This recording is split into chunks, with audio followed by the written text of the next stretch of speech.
இன்றைக்கு நம்முடைய அண்ணன் முத்தரசன் அவர்கள் நடித்துள்ள திரைப்படத்தினுடைய ட்ரெய்லர் லான்ச் நிகழ்ச்சி, ஆடியோ லான்ச் நிகழ்ச்சியில் கலந்து கொண்டு உங்களை எல்லாம் சந்திப்பதில் மிகுந்த மகிழ்ச்சி அடைகின்றேன். முதல்ல இந்த திரைக்குழுவினருக்கு நம்முடைய பாராட்டுக்களை நான் தெரிவிச்சுக்கிறேன். ஏன்னா பொதுவா இந்த மாதிரி ட்ரெய்லர் லான்ச்சஸ், ஆடியோ லான்ச்சஸ் நிகழ்ச்சிகள்லாம் மிக பிரம்மாண்டமா, அதாவது ஒரு ஸ்டார் ஹோட்டல்ல நடத்துவாங்க, அப்படின்னா ஒரு மிகப்பெரிய ஒரு திரையரங்கத்துல நடத்துவாங்க. ஆனா அரிசி படக்குழுவினர் இந்த நிகழ்ச்சி இவ்வளவு சிறப்பாக கலைஞர் கட்டிய இந்த வள்ளுவர் கோட்டத்தில் நடத்தியிருக்கிறாங்க. அதற்கு முதல்ல என்னுடைய பாராட்டுகளையும் என்னுடைய வாழ்த்துக்களையும் நான் தெரிவிச்சுக்கிறேன். என்னுடைய அமைச்சராக நான் பொறுப்பேற்று இங்க இருக்கக்கூடிய பல பேருக்கு தெரியும், பத்திரிகையாளர்களுக்கு நல்லா தெரியும், கடந்த 4 வருடங்களாக திரைத்துறை சம்பந்தமா எந்த நிகழ்ச்சியிலும் கலந்து கொண்டதே கிடையாது.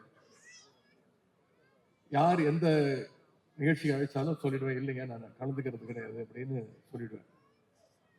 ஆனா அண்ணன் முத்தரசன் அவர்கள் அழைக்கும் போது என்னால தட்டி கழிக்க முடியல. நீங்க தேதியை சொல்லுங்கன்னு நான் வந்துடுறேன் அப்படின்னு. அப்புறம் நேரம் கேட்டாரு. சொன்ன நேரத்தையும் நீங்களே சொல்லுங்கன்னு நான் நிச்சயம் வந்துடுறேன் அப்படின்னு அவரால் அழைக்கப்பட்டு இழுத்து வரப்பட்டு இந்த நிகழ்ச்சிக்கு நான் வந்திருக்கின்றேன். நேற்றைக்கு அரசு நிகழ்ச்சி நடந்தது. தமிழ்நாடு அரசு சார்பாக திரைப்பட விருதுகள் பல வருடங்களாக கொடுக்காம இருந்து, சென்ற அதிமுக ஆட்சியில் 10 வருடங்கள் கொடுக்கப்படாமல் நம்முடைய முதலமைச்சருக்காக ஒரு குழு அமைச்சு 2015 இருந்து 2022 ஆண்டு வரைக்கும் திரைப்பட விருதுகளை நான் கொடுப்பதற்கான அந்த வாய்ப்பு கிடைச்சது. நான் திரைத்துறையிலிருந்து வெளியில வந்து இன்னைக்கு மக்கள் பணி ஆற்றிக் கொண்டிருக்கின்றேன். ஆனா இன்னைக்கு நம்முடைய அண்ணன் இந்திய கம்யூனிஸ்ட் கட்சியினுடைய மூத்த தலைவர் அண்ணன் முத்தரசன் அவர்கள் இன்னைக்கு மக்கள் பணியிலிருந்து சினிமாவுக்கு என்ட்ரி கொடுத்திருக்கிறார்.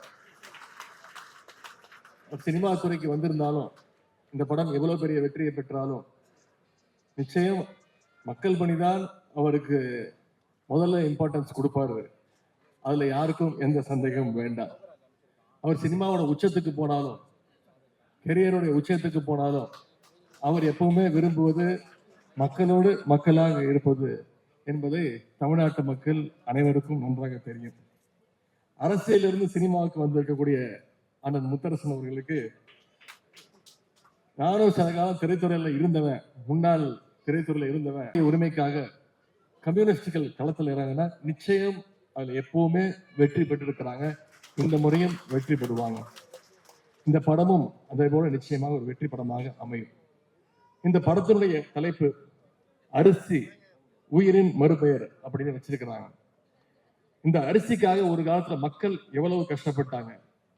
பண்ணையாளர்கள் கிட்ட வாழ்க்கை முழுக்க அடிமையில இருந்தாங்க. காலமெல்லாம் வயல்லையே வேலை பார்த்தாலும் அவங்களுக்கு ஒரு நேர சாப்பாட்டுக்கு கூட வழி இல்லாம இருந்துச்சு. அப்படிப்பட்ட விவசாய தொழிலாளருடைய உரிமைக்காக களத்துல இறங்கி கம்யூனிஸ்டுகள் இதுவரைக்கும் எத்தனையோ போராட்டங்களை நடத்தி இருக்கிறாங்க. அதுல வெற்றியும் கண்டிருக்கிறாங்க. அதனால டாக்டர் கலைஞர் அவர்கள் அடிக்கடி சொல்லுவார், நான் மட்டும் தந்தை பெரியார் அவர்களையும் அண்ணாவையும் என்னுடைய வாழ்க்கையில நான் சந்திக்காம இருந்ததுன்னா நானும் ஒரு கம்யூனிஸ்ட் தொழிலாக மாறி இருப்பேன் அப்படின்னு கலைஞர் அடிக்கடி சொல்வார். அப்படிப்பட்ட கலைஞர் அவர்கள் தான் 1969 ஆட்சிக்கு பொறுப்பு வந்ததுக்கு பிறகு ஏழை எளிய மக்களுக்கு அரிசி கிடைப்பதற்கான எல்லா வழிகளையும் செஞ்சு கொடுத்தார்.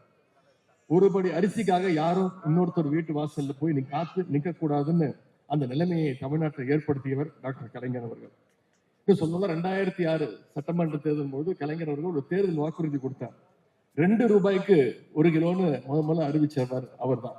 அந்த காலத்துல மக்கள்கிட்ட மிகப்பெரிய ஒரு வரவேற்பை பெற்றுச்சு. ஏன்னா அந்த காலத்துல பல குடும்பங்களுக்கு அரிசி சோறுங்கிறது மிகப்பெரிய ஒரு கனவாக இருந்துச்சு. அந்த கனவை நினைவாக்கியவர் டாக்டர் கலைஞர் அவர்கள். பின்னாடி அந்த 2 ரூபாயை 1 ரூபாயாவும் அவர் குறைச்சாரு. அதோட அடுத்த கட்டமாக தான் இன்னைக்கு விலையில்லா அரிசியும் வந்திருக்கு. மக்களுடைய அடிப்படை தேவையான இந்த அரிசி பிரச்சனையை போக்கியவர் டாக்டர் கலைஞர் அவர்கள். எனவே அந்த வகையில விவசாயிகள் உரிமைக்கான இந்த படம் நிச்சயம் வெல்லும் அப்படின்ற அந்த நம்பிக்கை எனக்கு இருக்கின்றது. அண்ணன் முத்தரசன் அவருடைய அரசியல் களப்பணியும் அதே போல கலைப்பணியும் மேன்மேலும் சிறக்கட்டும்னு உங்க அனைவரும் சார்பாக நான் வாழ்த்துகின்றேன். இந்த திரைப்படத்துடைய தயாரிப்பாளர்கள், கலைஞர்கள், இயக்குனர், தொழில்நுட்ப கலைஞர்கள் அனைவருக்கும் நம்முடைய அனைவரின் சார்பாக என்னுடைய வாழ்த்துக்களை கூறி இந்த சிறப்பான வாய்ப்பை ஏற்படுத்தி கொடுத்த அண்ணன் முத்தரசன் அவர்களுக்கு என்னுடைய நன்றியை தெரிவித்து விடைபெறுகின்றேன். நன்றி, வணக்கம். அவர்களுக்கு நன்றி. தொடர்ந்து வாழ்த்துறை வழங்குவதற்காக பொதுப்பணித்துறை என்றாலும் சரி, படைப்பாளிகளை ரெண்டு விதமா பார்க்கிறேன். இந்த சமூகத்துல இருக்கக்கூடியவங்களுக்கு பிடிச்ச படைப்பை கொடுக்கிறது ஒரு வகை, இந்த சமூகத்துக்கு தேவையான படைப்பை கொடுக்கிறது இன்னொரு வகை. இது சமூகத்துக்கு தேவையான ஒரு படைப்பு. இந்த நேரத்துல இப்ப இருக்க சூழல்ல ஒரு மருத்துவம் மாதிரி படைப்புகள் அப்பப்பதான் வரும். இது அப்படிப்பட்ட ஒரு படைப்பா தான் நான் பார்க்கிறேன். இயக்குனர் விஜயகுமார் அவர்களுக்கு என்னுடைய மனமார்ந்த நன்றி. இதுல நடிக்கிறதுக்கு எனக்கு ஒரு வாய்ப்பு கொடுத்ததுக்கு. ஏன்னா ரொம்ப பரபரப்பான இருந்த காலகட்டத்தில் ஒரு கால் என்னன்னு கேட்டா, ஐயா முத்தரசன் அவங்க பேரை சொன்ன உடனே எதுவுமே பேச வேணாம், வாங்க கிளம்பி போவோம் அப்படின்னு சொல்லி கிளம்பி வந்தான். அது அந்த சிவப்பு துண்டுக்கு, சிவப்பு கலருக்கு நம்ம கொடுக்குற ஒரு மரியாதை. ஏன்னா அந்த சிவப்புக்குள்ள எல்லாமே அடங்கும். பேரன்பு இருக்கும், பெருங்கருணை இருக்கும், பெருங்கோபம் இருக்கும், மக்களுக்கான ஒரு அர்ப்பணிப்பு இருக்கும். இப்படிதான் நான் சிவப்பு கலரை பார்க்குறேன். அவரோடு நிற்கும் போது, அவரோடு பணியாற்றும் போது, இப்படியெல்லாம் மனுஷங்க இருக்காங்களா அப்படின்ற ஒரு வியப்பையும் ஆச்சரியத்தையும் தான் கொடுத்தாரு. ரொம்ப ரொம்ப சந்தோஷம் பார்க்க. நான் அப்பாலாம் சொல்றேன், ரொம்ப மகிழ்ச்சியா இருந்தது அந்த பயணம். அவருக்கு துணையா நினைச்சாங்க அம்மா, அவங்க பேரை கேட்டா ரஷ்யா. நான் அது எனக்கு இன்னும் வியப்பா இருந்தது. ஏன்னா முதல் முறையா அப்படி ஒரு பேர் நான் கேட்கிறேன். அவங்க சொன்னாங்க, இல்லை எங்க ஊர் பக்கம்லாம் வந்து ரஷ்யான்ற பேரு நிறைய காமன், நிறைய பேருக்கு வச்சிருப்பாங்க அப்படின்னாங்க. இப்படி இந்த மண்ணின் மீதும் மக்களின் மீதும் பேரன்பு கொண்டவர்கள்லாம் ஒன்னா சேர்ந்து உருவாக்கிய படைப்பு தான் அந்த படைப்பு. இனி வரும் காலங்களில் உணவுக்கு தான் சண்டை. காசு பணத்தெல்லாம் வச்சு ஒன்றும் பண்ண முடியாது. நல்ல உணவு வச்சிருக்கிறவன் ஒரு பெரிய செல்வந்தனா இருப்பான். பணக்காரன் வேற, செல்வந்தன் வேற. நல்ல காற்று, நல்ல குடிநீர், நல்ல உணவு வச்சிருக்கிறவன் தான் செல்வந்தன். அவனை நோக்கி தான் அந்த சமூகம் ஓடணும். அவங்கிட்ட தான் போய் கை கட்டி நிற்கணும், அவங்கிட்ட தான் உணவுக்கு கையேந்தணும். அந்த சூழல் தான் வரப்போகுது. இதற்கு முந்தைய தலைமுறை பாதுகாத்து கொடுத்த இயற்கை வளங்களை நம்ம பத்திரமா பாதுகாத்து நம்ம அடுத்த தலைமுறைக்கு கடத்தணும். அந்த பொறுப்பு நமக்கு நிறைய இருக்கு. அப்படிப்பட்ட பொறுப்போடு எடுக்கப்பட்ட திரைப்படம் தான் அரிசி. இது அடுத்த தலைமுறைக்கு ஒரு பெரிய ஆவணமா இருக்கும். இந்த படைப்பு காலம் காலமாக பேசப்படும் இந்த படைப்பு. இதை எல்லாரும் தியேட்டர்ல போய் பார்த்து இதற்கு ஒரு நல்ல ஒரு அங்கீகாரம் கொடுத்தீங்கன்னா இது மாதிரி இன்னும் நிறைய படைப்பு உங்களை தேடி வரும். வெல்வோம். உட்காந்துருக்குறாங்க. அதில் ஒருத்தரை பார்த்தா மோடி மாதிரி இருக்கும். மோடி மாதிரி தான் இருக்கும், மோடி இல்லை, மோடி மாதிரி இருக்கும் ஒருத்தர். அவர் தான் அந்த நிலத்தை பறிக்கிறதுக்குள்ள முயற்சியெல்லாம் மேற்கொள்றவர். இந்த மாதிரி எல்லோருமே மிகச்சிறப்பான முறையில் பங்களிப்பை செலுத்தியிருக்கிறார்கள். அதே போல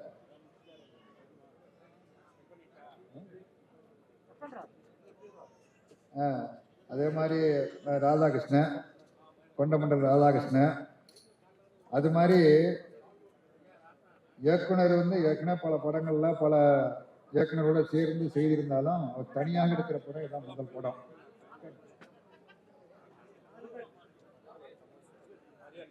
இவரையும் என்னையும் நம்பி சமுத்திரகனியை நம்பினா தப்பு இல்லை, அது கரெக்டு தான். விஜயகுமாரையும் என்னையும் நம்பி முதல் போட்ட முதலீட்டாளர்கள் இருக்காங்கல்ல, அவங்கள தான் நம்ம முதல்ல நம்பி சொல்லணும். தயாரிப்பாளர்கள் ஏதோ ஒரு நம்பிக்கையில் 2-3 பேர் பண்ணியிருக்காங்க. சண்முகம், பிரபாகர், மகேந்திர பிரசாத், 3 பேரும். அப்படின்னா 30 கோடி நினைக்காதீங்க. இப்போ 3 பேர்னா ஆளுக்கு 10 கோடி அப்படிலாம் ஒன்றும் கிடையாது. ஒரு அளவான பட்ஜெட்டில் தான் பண்ணியிருக்குது. அவங்க 3 பேரும் அதில் நிதி உதவி செய்து இந்த படம் தயாரிக்கப்பட்டிருக்கிறது. குறைந்த பட்ஜெட்டாக தயாரிக்கப்பட்டிருக்குது. ஆகவே இப்படி எல்லோரும் ஒத்துழைத்திருக்கிறார்கள், சிறப்பாக ஒத்துழைத்திருக்கிறார்கள். அத்தனை பேருக்கும் பட குழுவின் சார்பில் நன்றியை தெரிவித்துக் கொள்கிறோம். அதே போல இந்த நிகழ்ச்சி சிறப்பாக நடைவதற்கு பல்வேறு மாவட்டங்களில் இருந்தெல்லாம் இங்கே வருகை இருக்கிறார்கள். முன்னாள் சட்டமன்ற உறுப்பினர்கள், நாடாளுமன்ற உறுப்பினர்கள், பல்வேறு தொழிற்சங்க தலைவர்கள், பல்வேறு அமைப்புகளை சார்ந்த தலைவர்கள், இப்படி பல இடங்களிலிருந்து வந்திருந்து இந்த விழாவை சிறப்பித்து தந்திருக்கிறார்கள். அத்தனை பேருக்கும் படக்குழுவின் சார்பில் நன்றியை கூறி இந்த படத்திற்கு ஆதரவளித்து திரையரங்கத்திற்கு எல்லாரும் அதான் கேட்டுருங்க எப்போ வரும்னு. விரைவாக வரும். எவ்வளவு விரைவாக திரையரங்கத்திற்கு வருமோ அவ்வளவு விரைவாக திரையரங்கத்திற்கு வரும் என்பதை கூறி அனைவருக்கும் மீண்டும் மீண்டும் மீண்டும் நன்றியை கூறி நிறைவு செய்கிறேன். வணக்கம்.